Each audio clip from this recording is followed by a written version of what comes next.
We've been doing a lot of player takes on this show recently, talking about buys and sells and risers and fallers. But today, Jeff Bell and I, we decided to get away from the players. We want to talk some game theory here, and we're going to go through some do's and don'ts in Dynasty. How's that for alliteration, Jeff? Let's go ahead and start us off here. Jeff, we each came up with a handful that we want to talk about. These are going to kind of be jumping off points for a bigger discussion. But talk to me about your first do and don't in Dynasty. Yeah, draft value, I think above all else. And really, when I'm talking about drafting value, I'm not just drafting value right now. I'm drafting guys that are going to ascend in value, guys that I'm making that bet that if it's the fourth round, I want to take a player that I think could be a first or second round startup pick next year. Like that's kind of what I'm looking for, progressive value to build within that roster. And I'm fine doing a year one punt because the value you land the 101 in your league. Not only are you at landing the Ashton Genty, but you're also landing the Matthew Golden or whatever it might be, like down the rest of the draft. And so to bite the bullet basically and draft a very young team based upon value that you think is ascending value and immediately add a high rookie class on top of that, you can end up with a lot of value very, very quickly and win a lot sooner than probably what you potentially think. The downside of that is don't draft players that you don't love because they're falling in the draft and you think that they become a value. Because I think where I see quite a Mm-hmm. bit is people run into the trap where they think that, well, so and so should have gone 3 rounds ago, but they're still on the board. I don't love him, but I'm going to take him, and then I'm going to turn around and flip him, and I'm going to have this great value, and I'm going to flip him. Your league mates are all saying exactly what they think of that player in the Right. draft. And so the idea that you're going to allow a player to fall 3 rounds and then take him because it's a screaming value and then turn around and try to trade him to your entire league for market price. Your entire league says we're not paying market price on that already to you. And so I do think that people run into that trap a little bit where they'll grab players that they don't particularly like, but they thought it was a good value, but they don't really think it's a good value. They think it's a good value relative to what they might see on a great site like Keep Trade Cut or something like that, or our great Dan Hendry's dynasty value. And so maybe they're going in that direction, but the value within every league is its own ecosystem, and your league has told you what they think about that Mm-hmm. value of that player. So if you are getting that discounted player that fell deep in a draft, I think your actionable advice would be don't immediately try to trade Right. them after the draft because you're going to get the same market price that you paid in the draft. What you want to do is hope that if it's a player that you aren't totally sold on, that they show some signs of life in season, and then you could potentially trade them, but you're not going to be able to do that immediately after the draft. And Jeff, that your first one is kind of similar to my first one. It's a little more positionally specific, and I want to apologize. A lot of people that listen to the show play in dynasty leagues with me, and they know that this is like my mantra, and might come off as a little skeezy, but I reach aggressively for quarterbacks in startups. So I'm going to say, do reach for quarterbacks in startups, but don't trade them away immediately because the longer you hold these guys, the more the value goes up. And Jeff, you've seen me do this before. I will walk away with 3 quarterbacks in the first 4 rounds or 4 quarterbacks in the first 6 rounds. I believe that quarterbacks never come cheaper than they come in a startup. For whatever reason, people are willing to just overlook quarterbacks in startups because they want to fill their roster out. They want to have a nice mix of running backs and wide receivers and tight ends. And they think, well, I can't take my QB3 yet because I still need to fill in my RB2 spot. When the reality is quarterbacks are the safest assets that you can get in Dynasty. They are going to score the most points. And of course, I'm talking super flex leagues here, but they're going to score the most points. They're going to have the longest careers and they have the lowest likelihood of injury and they have the most job security. So even if I start off my draft quarterback, if I'm sitting there in round 3 and there's another good quarterback available, I will easily take that quarterback. However, what you have to do is not immediately bend and trade that quarterback away because a lot of people are going to be upset that you took an extra quarterback and you're going to be immediately flooded with lowball offers. So you might have to wait a couple of weeks, a couple of months. You might have to wait until the season kicks off, but eventually that QB3 that you took in round 3 or round 4, you're going to be able to return multiple first round rookie picks on top of that. And we've done a lot of startups this offseason, Jeff, together, separately. And it's something that you can attest to. This is like my tried and true method to how I attack a dynasty startup. And it's something that does take some cojones because you've got to be willing to wheel and deal after the fact, but you can just accrue so much value after the draft if you're willing to reach on these Yeah, because you quarterbacks. get out of the draft and it's a super flex, and everybody knows that they're starting their two quarterbacks weekly. And so to be able to trade for somebody's quarterback, you have to give them a quarterback in a lot of instances, just because they've got to be able to think in their mind, well, at least I'm still getting a quarterback off of this. But I do think it's interesting because there has been a shift in terms of how Dynasty has played in Superflex, where it wasn't that long ago that you would get into a draft and it would be like the first 10, 11 picks, all quarterbacks, no question, quarterbacks Mhm. all off the board. And then it was really kind of last year and into this year where there's been a shift where like you get almost a 50-50 mix on who in round one, if it's going to be a quarterback or a position player. And I think there's two things that kind of played into that. One is like like the replacement of like when Jake Browning stepped in a couple years ago with the Bengals was still, I think he was even a quarterback one when he played in that situation. Or I know Mhm. I won a league. I, I think it Josh was 2 years Dobbs. ago. I won a league with starting Tyrod Taylor in my championship game because Tyrod Taylor ran around, did Tyrod Taylor things, and was a quarterback one that week, won me a championship. And I think that you run into some situations where we've seen some players have replacement value as backup quarterbacks. And so people think that the pool's a little bit deeper, but I also think that we've seen situations where backup quarterbacks have stepped into what should be good scenarios and been horrible, and you can't even think about getting them close to your fantasy roster. And so I think that maybe that's a little bit of knee jerk off of like a Jake Browning. I think the other thing too is Caleb Williams, I think, was huge in this of basically Yeah. like this was like the prince that was promised. This was going to be the guy. Like you tanked for 2 years to get Caleb Williams, and you got Caleb Williams, and he is the crown jewel. And then like Jane Daniels is better than him.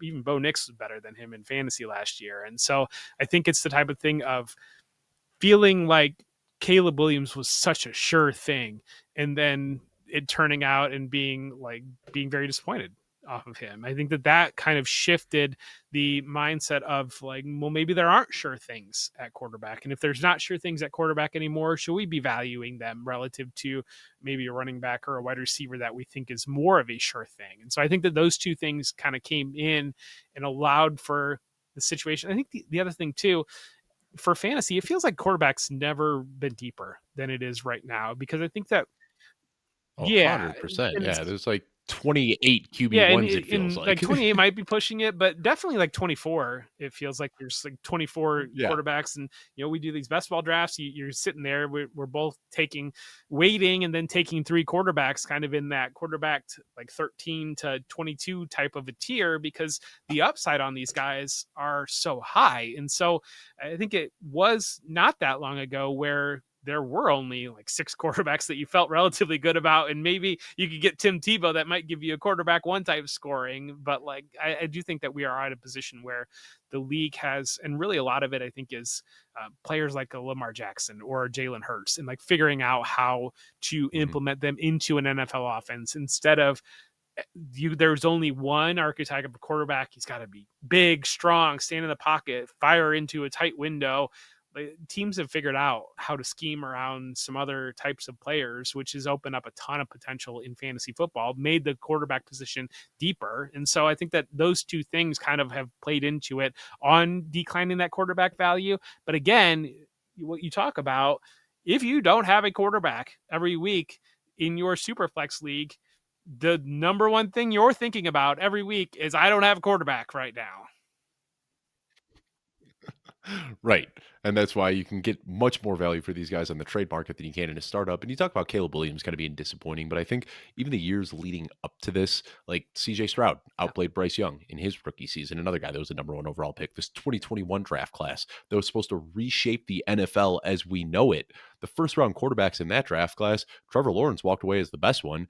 Outside of that, Zach Wilson, Trey Lance, Justin Fields, Mac Jones, I mean, it was not a good draft class. And I think that there's just this untrust now when it comes to quarterback evaluation, and people don't want to take the risks on these young quarterbacks that they did a few years ago. Anthony Richardson also belongs in that discussion as well. So I think a lot of it just really comes down to some bad luck that we've had when it comes to prospecting quarterbacks over And the last few years. what was the phrase when Kenny Pickett went in the first round?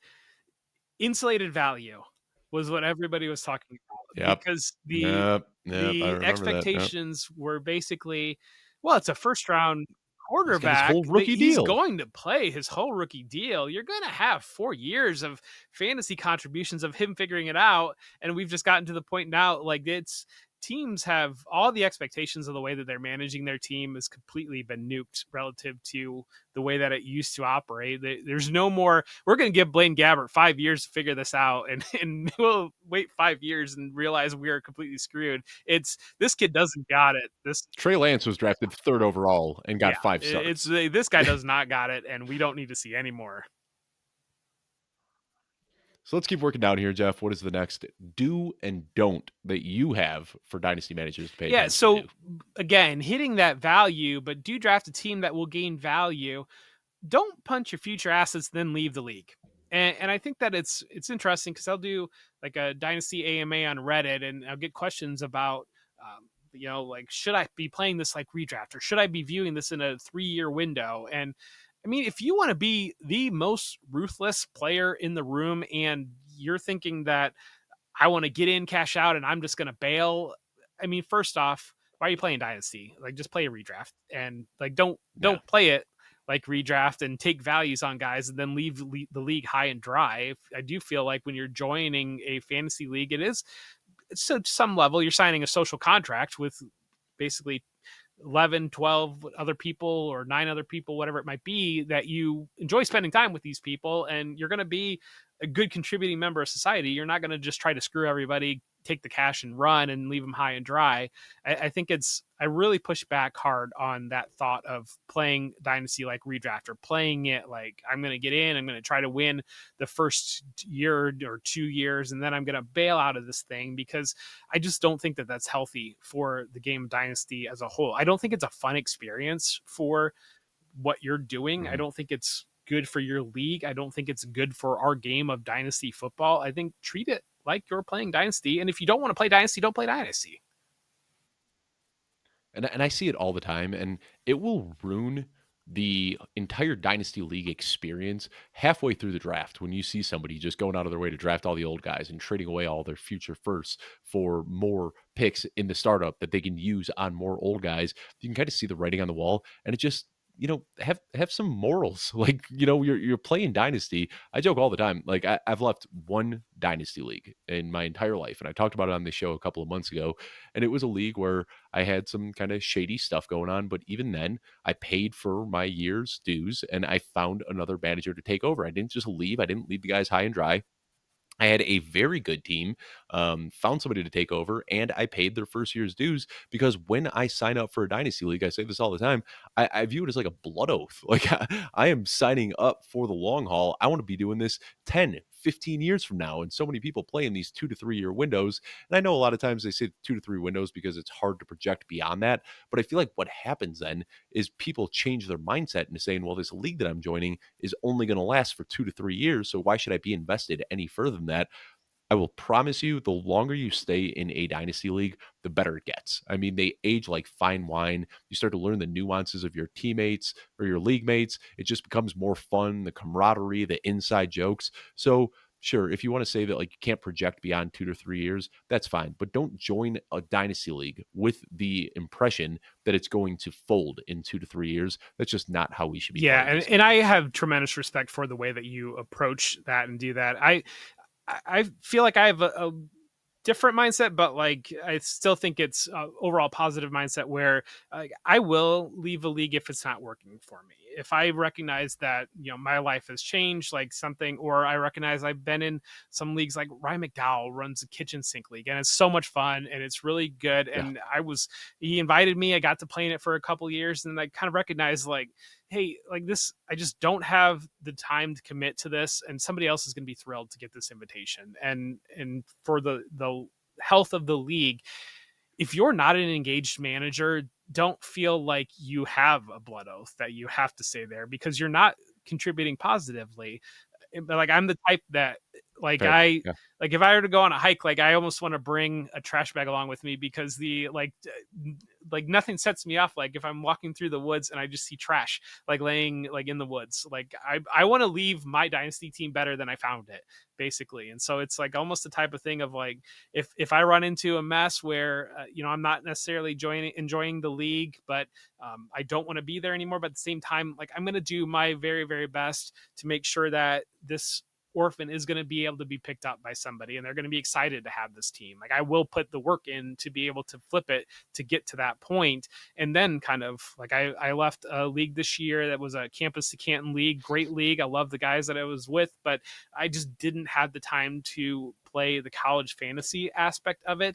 And I recognized for myself, but I have won, I think it was maybe 3 of the last 4 championships. My NFL squad was absolutely loaded. And I'm terrible at college fantasy, but I do a pretty decent job at having the guys that are going to get drafted on my college fantasy team. And those aren't necessarily the guys that are good for college fantasy. But when it comes to the NFL side, Right. when I'm You don't adding have the guy from 3, Tulane that's throwing yeah, for 7 yeah. But when touchdowns I'm a week. adding 3 first round rookie picks Yeah. and 3 second round rookie picks to a team that's already only lost like 1 game last year, you start to build a little bit of a juggernaut there. But I recognize that situation of like I could stay in this league and win my money back or win well above that over the next couple of years, but at the same time it's not fitting for my life and it's going to be better if they find somebody that is really engaged in what's going on here. So for my next do and don't, Jeff, I have do acquire as many draft picks as possible, but don't trade out of tiers just for a pick. Now I get pick drunk when I play Dynasty. I mean, I try to get as many picks as possible. Like there is no better feeling than walking into a rookie draft and just seeing like boop, boop, boop, boop, boop, boop, like your name all over the draft board and knowing that you're walking out with a bunch of guys. Because of course we know picks miss all the time, but hitting on a pick, especially on a late round pick, is one of the easiest ways to just tilt a league in your favor. Anybody who drafted Puka Nakua in round 5 or picked him up off of waivers even, or anybody who drafted Devon Achane in round 3 of their drafts knows just how much these guys can swing a league in your favor. But I see a lot of people that try too hard to get picks, and I see them doing things that they shouldn't do. Like if you're trading within a tier for a third round pick, that's great, but don't go out and trade your very good productive veteran for a guy that is ranked 20, 30 spots below him just because you're getting a first round pick on top of it. Of course, every situation is a little bit different. And if you're in a full rebuild and you need to move away from those veterans strictly for picks, that makes sense. But if you're trying to maintain a competitive nature to your team, I see people way too frequently that have a team that could be a contender. And then what they're doing is just taking 10, 15 points per week out of their lineup in lieu for picks, and then they're no longer a contender. So I think there is a delicate balance here where you can still acquire picks while maintaining similar production. And there's an art to that. But if you're able to do that where you can move inside these tiers and get a third round pick, and then take 2 of those third round picks, move inside another tier and turn those 2/3 into a second round pick, there are savvy ways that you can move around while still maintaining your weekly projected total while still accruing extra picks. Easier said than done, but Jeff, I know you are also a master at doing this, where I see it all the time, where we'll go into a draft and you and I have multiple first round picks, multiple second round picks, and are still competitive teams that are just adding even more firepower Yeah, to it. I really, if I'm really engaged in actively managing a team in a dynasty league, I almost always have 2 first round picks. And really it's kind of the type of thing of like I want to have my own because I am loath to trade away my first round pick outside of being in the rookie draft. Never. And then I want somebody else's because I want to win the league. So mine's going to be the 112, and I want somebody else's that's going to get me into the tier of players that I actually want to be in. And then I want to use mine to, if either a player hasn't fallen that I want to grab, I'm going to use that again, roll it forward to get the next year first, so that I've got kind of always building that currency of always trying to add one of those guys in that top tier of the rookies, and then also still being loaded to Yeah, bear just for the future too. And so that's the way I like to approach that. I love this, and there's a lot of ways that my mind is going off of this right now. One of the things that I really like, our Adam Harstead is one of the people that I really look up to, and especially when it comes to Dynasty, the way that he approaches the game. And one of his things he says is set yourself up to be wrong, but in the right way, where like like you're kind of Yes. Yes. like I was thinking, if you think about it, like when Josh Jacobs led the league in rushing a handful of years ago, he was landing in the 6th round, and it was like the type of thing in redraft where like 6th round Josh Jacobs is like the worst case outcome for Josh Jacobs. Best case outcome is he leads the NFL in rushing. And so it's like that type of thing. The other thing of it too is you get people that they are so militant on where they think a player value is, and it can so easily be wrong, and it can so easily be set up a situation where somebody is viewed as and like think last year where like Rome Odunze is like in the top tier of players, and then Brian Thomas Jr. is not in the top tier of rookies. And but like how many times could you have traded Rome Odunze for Brian Thomas Jr. plus kind of a whole lot? And like now In season, probably not not, once. but when you're in your rookie draft, you and Right. so like that kind of like that type of thing of setting yourself up. And I think that really when I see somebody that really is, I think is a master at playing Dynasty, they will have like every single rookie pick because they've done a lot of that where they're basically flipping pieces and staying within the same tier more or less, but grabbing a rookie pick. Or like maybe you grab 2 seconds and then you have a buzzy guy, and all of a sudden you're able to offer this random Carolina running back that's come out of nowhere that you don't think has any long-term value, but him plus 2 seconds to grab somebody's first for next year. And like just kind of being able to go with that. I mean, draft picks are currency. So the more that you have, the more currency that you have. And so I think that that's a big part of it as well. Yeah, and that's why, like, one of the takes that I had during this rookie process was to trade back from the 101. And everybody's saying, like, what are you talking about? Ashton Jinty, smash pick, first round, and yeah, now he's getting drafted 8th overall in redraft leagues, and we're expecting a huge season from Ashton Jinty. But what I was saying is, like, don't just trade Ashton Jinty away for the sake of trading Ashton Jinty, but like you said, kind of setting yourself up where you can be wrong in the right direction. And what I was saying is trying to trade back into that top 5, where even though you aren't getting Ash and Jinty, you're getting a bunch on top, whether that be productive veterans or more future picks, and you're still going to walk away from your draft with a Cam Ward or a Tedero McMillan or a Travis Hunter. And it's just, for me, I see all those guys as relatively close prospects. So when I can move back from Ash and Jinty, fall into Tedero McMillan with my 3rd, 4th, or 5th pick in the rookie draft, and I'm on top of that, I'm getting a future first round pick, or maybe a Garrett Wilson or a Roma Dunze or another receiver that I can plug into my lineup.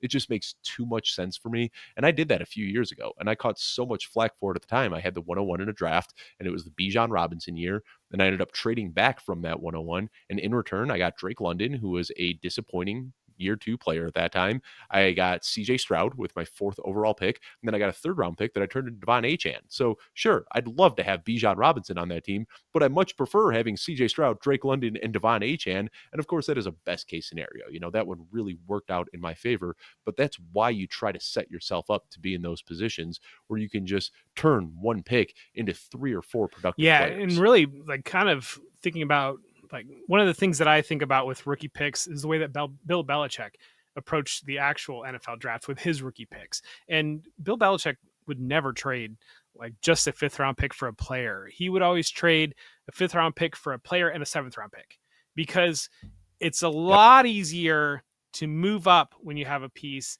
than it is to move in. And so it's a lot easier when you've got an early 3rd to move into the middle of the 2nd than it is to just go out there and try to buy a middle of the 2nd round pick in the rookie draft, because everybody in your rookie draft has rookie fever. They want to be able to have bites at the apple too. They don't want to just give up a bite of the apple. They want to be able to still in there. So by what you can do during the season is, instead of just trading a 3rd round pick off for this receiver that you want right now, trade it for that receiver plus a 4th, or trade it for, add something in to get that 4th. So it's like you're always kind of staying within the parameters, within the ability to be able to move around the board. Jeff, I love this next one that you have here, and this is definitely a dynasty show, but you can take this do and don't that you have going next, and this is redraft, this is best ball, this is any format that you are playing fantasy football. Let's hear this next Yeah, one you got. do use, and hat tip to our great Joe, do use value-based drafting. Don't walk into your draft with a rigid strategy, and really like looking at that as, and I get on my soapbox here about, because I'm somebody that I go back to, like Sean Siegel and Matt Waldman did it, but like zero RB. I absolutely love a zero RB build. I think the game theory behind it is so fascinating, but I get so frustrated because nobody understands what a zero RB build is. What is going on right now, especially in best ball, but they don't, not drafting running backs is not a zero RB build.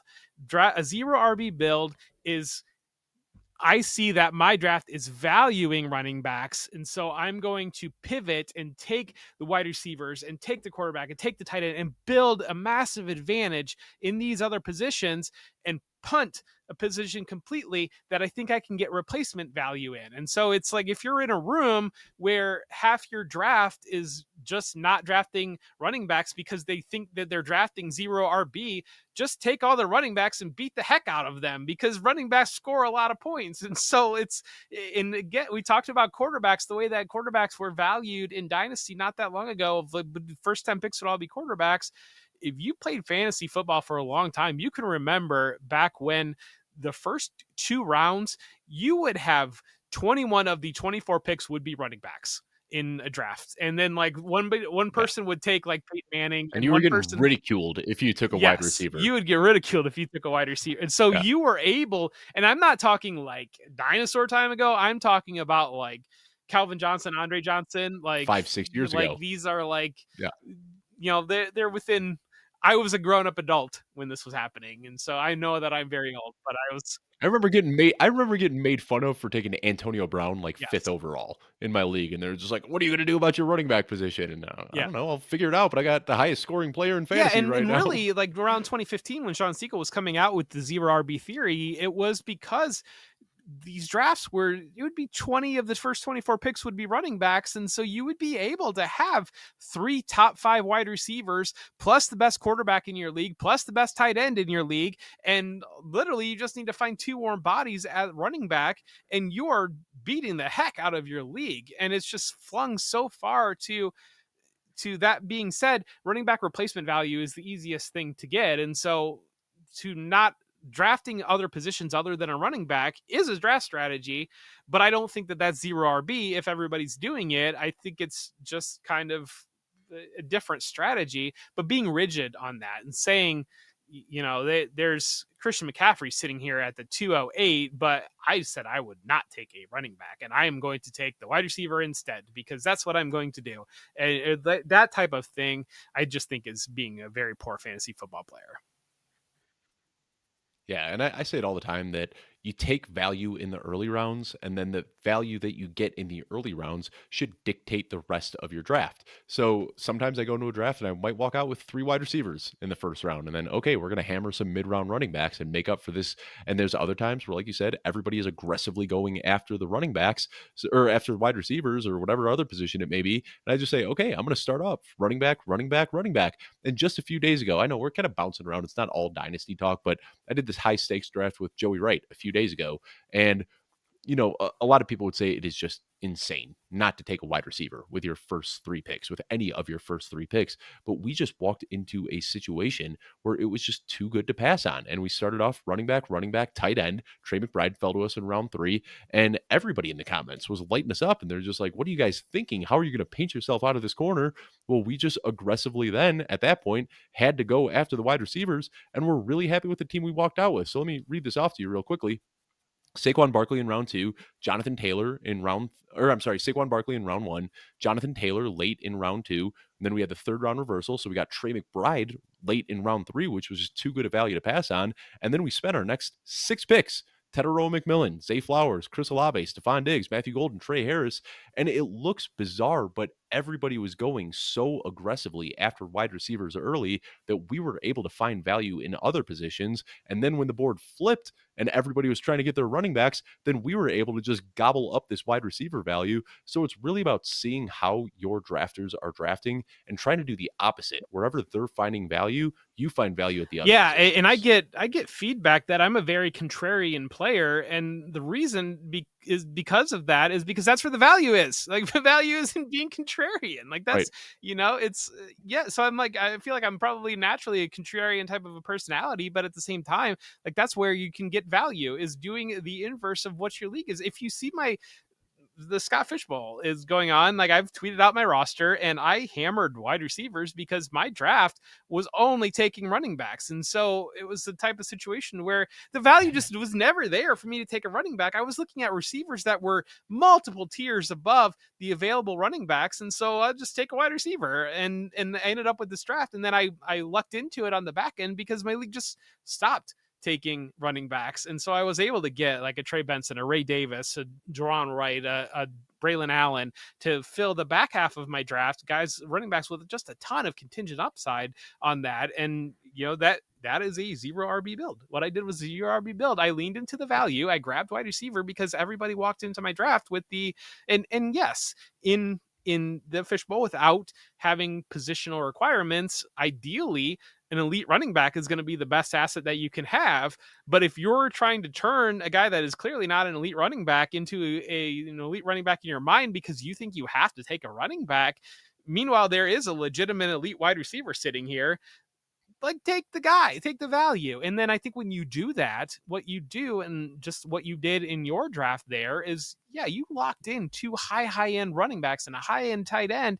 And then you took a lot of shots into ambiguous situations. And I think that that's how you need to approach it. You Yep. take shots into high upside ambiguous situations. And what you did there, you hammered rookies, which I think is a big key because the value could just simply be wrong on a rookie. They can easily outperform their Yep. value, or contingent situations. A guy like a Zay Flowers, I love that pick because like the thought on Zay Flowers is well, Baltimore's run first and like they get low upside here, but Baltimore's an elite offense, and Zay Flowers takes another step forward as a wide receiver. I mean, he was already a top 24 wide receiver last year. Takes another step forward. You're talking about grabbing a potential wide receiver one in fantasy at that, and so yeah, Stephon lean into and Stephon Diggs on that team as exactly. well, like the discount because of the Exactly. injury. So yeah, you just try to zig while everyone else is zagging, as Yes, they say. Zigwale, but ambiguity is just huge there, and Mhm. high upside ambiguity. That is where those middle to later rounds where you should be targeting yourself.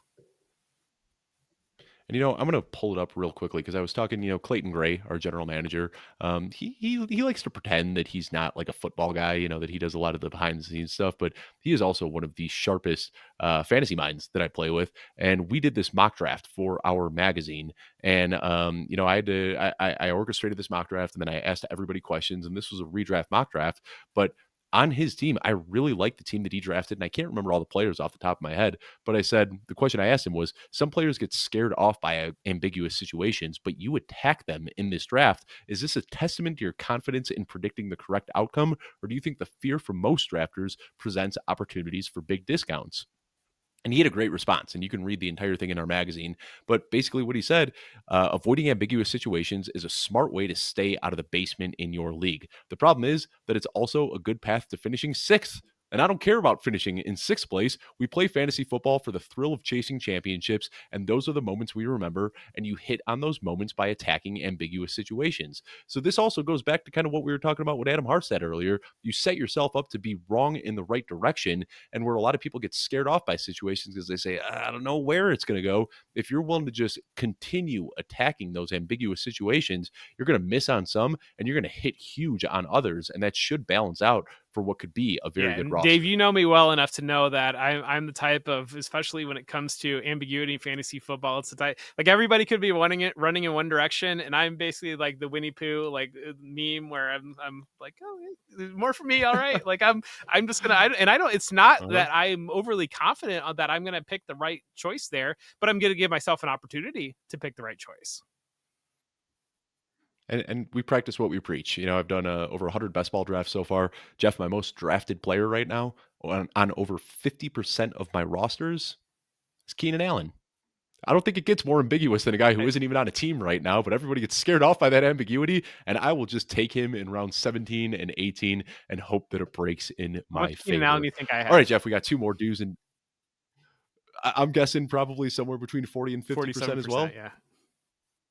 But I'm Yep, at we but are I'm in lockstep at the on same that time, one. Big I shocker. I am so ready for Keenan Allen to sign with the team because like the bag is heavy and we're starting to That's get sweat. into August. But the thing too, But the other thing too is like if you miss there, you're missing on an 18th round pick. It's not going to kill you. And if you hit there, like let's say he goes back to LA, or this Darnell Mooney injury is more serious than we imagine, and he signs with Atlanta. There are so many ways where Keenan Allen can become a ninth or a 10th round pick a week from now, and that's why we're locking him in now. Well, it's ambiguous I want to and make a point of uncertain. that too because I have a lot of J.K. Dobbins drafted when J.K. Dobbins wasn't signed, Same, and my most drafted yeah, running back. Big and shocker. like I had tweeted, wondered, like we knew he wasn't going to retire. Why are you letting this guy go into the 16th, 17th round? And the feedback that I got was, well, I mean, he could have signed with anywhere, could have signed with Detroit. What happens if he signed with Detroit? And like you can't look at, you need to understand how an NFL team is building their team. And like Keenan Allen being a free agent right now, like you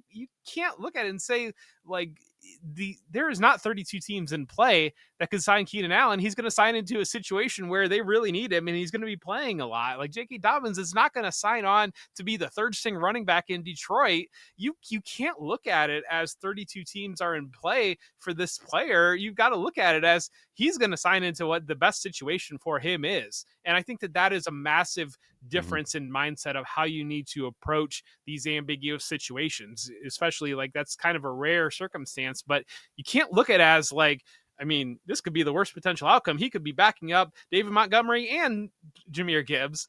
Like that's not going to because that's not happen. going to That's happen. not Yeah, going like to happen. the Cincinnati Bengals aren't going to Yeah, sign Keenan to Allen to be the make him fourth, the fourth like guy play in their behind offense. Jermaine It's not going to Burton. happen. Like it's not going to happen. Right. It's not exactly. All right, Jeff, I got one more do and don't here. Do get an elite tight end, but do not end up with a stable of worthless tight end twos. And this is a mistake that I have fallen victim to early in my dynasty days. We know how good having a prime Travis Kelsey or a prime Mark Andrews or Brock Bowers now or one of these guys can really tilt a league in your favor because we know these top scoring guys are going to give you a huge advantage over the replacement level guys. But what often happens is you try so hard to search for that guy that you start taking shots on every single young buzzy guy, your Jonnu Smiths and your Isaiah Likeleys and your Chigakonkwo's. And before you know it, you're like, what the heck? I've got 8 tight ends on my bench, and none of these guys are doing anything for me. And it is a very dangerous trap to fall into. So I'm in a league right now where I just have too many good tight ends. And I just the other day I said, you know what? I don't want to deal with this anymore. So I just flat out cut Dallas Goedert and Hunter Henry. Somebody out there is going to go pick them up, but I'm fine with the 3 other tight ends I have. I don't need 5 tight ends on my roster in a non-tight end premium league. So I dropped those guys and was able to pick up who we just talked about on the shows recently, Taj Brooks and Ja'Cory Krosky Merritt. And I said, I would much rather have these high upside contingency running backs than Dallas Goedert, who's my tight end 4, and Hunter Henry, who's my tight end 5. So it's a dangerous trap that you can fall into. Try aggressively to get those game changing tight ends, but don't end up with a bunch of worthless tight ends on Yeah, your team. and you're exactly right. That is such an easy trap to fall into, and I've really had to train myself because yeah, I when I first started playing Dynasty, like I would be sitting there in a startup, and once you get to around 17, 18, I'll be like, "Ooh, this young tight end, this could work out. This young tight end," and Dalton Schultz and yeah, Jatavian and then Sanders and and then Jake it's like the type Ferguson of and thing of like, yeah, you look at your bench and you've got 8 tight ends. I'm telling you right now, you've got 8 tight ends in Dynasty. You need to make some massive changes. You cannot do anything with that. yeah. And so I think that it's you have to retrain your brain to aggressively, especially late, just grab backup running backs because those are the type of players that can hit your roster. But I think that it is the type of, if you see inexperienced dynasty players, I feel like that's one of the most telltale signs of like, look how many tight ends are on the roster, and if they're sitting there with 8 tight ends, I could probably tell you how many years that person has played dynasty. And instead of like the way that I kind of operate now is like get in, get out, like give me two or three tight ends that I really, really like, and then I'm not touching them again in a startup, because I do know that, like, through the rookie draft, through guys are going to go undrafted in your rookie draft that do end up being good tight ends, or you're going to get in the value of, I ran into a lot this year of Tyler Warren sitting there with the 14th pick in the draft, and I'm going to make that every single time in rookie draft. And so I think that I Yep. really like this point a lot. Yeah, and let this just be like if you're waiting for a sign to drop Greg Dulcich from your roster, this is it. Like, don't hold him. Yeah, he was fun. He was buzzy. He's still on the young-ish side of the age curve, but at this point, pick up an injury away running back. That's going to be much more beneficial to your roster than Greg Dulcich will ever be. And Jeff, I think that's a pretty nice segue to your final point, which is similar to my final point. Yeah, and I definitely give a hat tip to Jordan McNamara and Chad Parsons on this. Predecessors on the Dynasty show, they've taught me a lot about playing Dynasty, but their mantra, they were always talking about having a tight wide receiver group, and then just all the backup running backs that you can possibly have. And I know some people out in the fantasy community kind of have any running back on a 52-man roster, like, needs to be rostered on your dynasty roster type of a Yeah. mindset. And it just is, we see it time and time again. These are with the situations that create value that you can actually put into your lineup. And if you've built your lineup the way where you've got high end wide receivers, the Darnell Mooney of the world might only be an occasional bye week or injury fill in for you, versus whoever, Tyler Algier, if Bijan Robinson's out, you're plugging him into the running back two spot because you know what you've got there. And so Yep. I think that it's just being able to build your rosters that way, and really, like, operating overall with this mindset of, when you get it doesn't mean don't take a day three wide receiver, but it does mean when they catch a little bit of buzz, maybe you look at moving off of that, as opposed to thinking every single one of these guys are going to hit.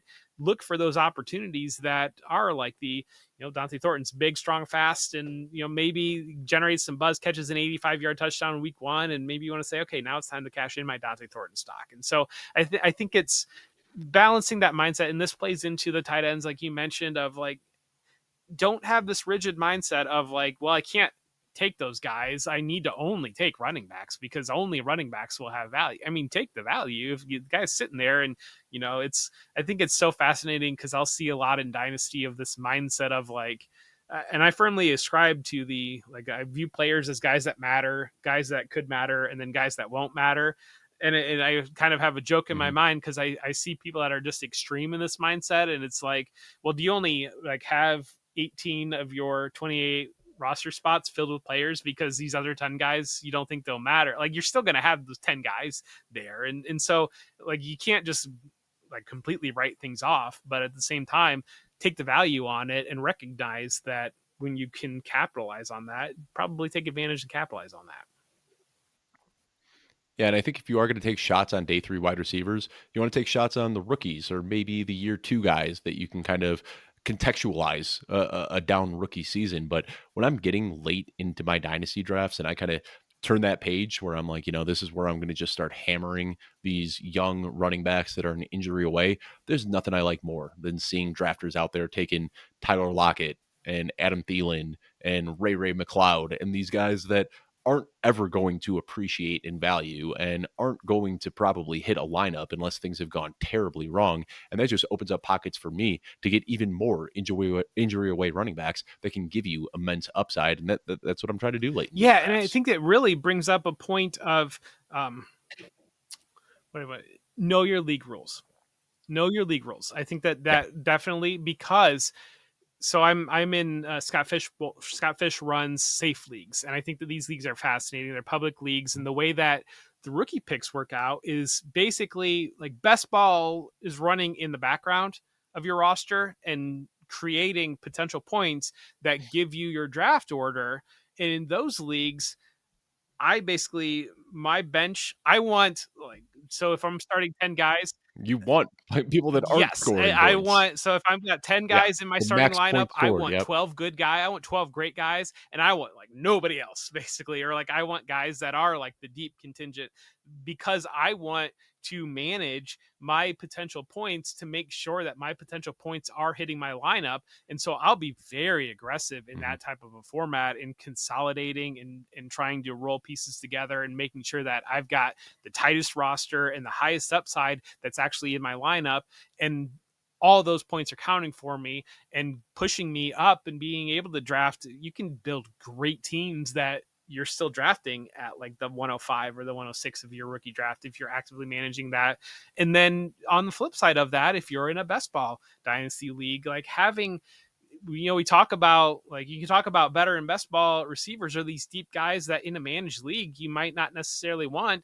Those guys are great for best ball, or like make sure that your last couple spots on your roster are filled with those guys. For a long time, we're in a league, and I love the rule that you brought up, but you brought up the Tuesday switch rule, and I did pretty well in that league Yep. because I think one of the big parts of it was I made sure at the very end of my bench to have guys that could hit my lineup, and to have that upside there, not to be married to like this day three rookie that's not even playing, and I hope that he catches some value. Lean into some of those boring veterans that are going to be on the field, like a Nick Westbrook Akini, or like those types of players that can pop off occasionally. Well, Jeff, I'm very interested to see how this episode does. People like player names. They like being I told said who to draft and who to trade and who to sell. We threw a couple player names in there, but this is a little off the beaten path from what we normally do on this show. So if you've stuck through this far to the end of this show, please let us know in the YouTube comments. Let us know with a podcast review what you think about this. We are more than happy to take advice from our listeners. And if this is something you guys are into, we can try more of this in the future. But please let us know feedback, good or bad, is something that Jeff and I both cherish a lot and take to heart. And we've got thick skin too. So if you think this is a dumb show, let us know. We can take that as well. But either way, Jeff, any closing thoughts before we sign off on this episode? I hope the best for Jalen Coker. So, you got Jalen Coker commenter, you're out there. I hope you have a great day. Yeah, Jalen Coker. We'll make sure he is on the YouTube thumbnail for this one. Well, I want to thank you all so much for tuning in. Jeff and I are doing 2 episodes a week leading up to the NFL season. So be sure to subscribe here on YouTube or follow along on the podcast feed so you can check out all the new episodes that we have. I want to thank you all so much for tuning in, and we will see you next week.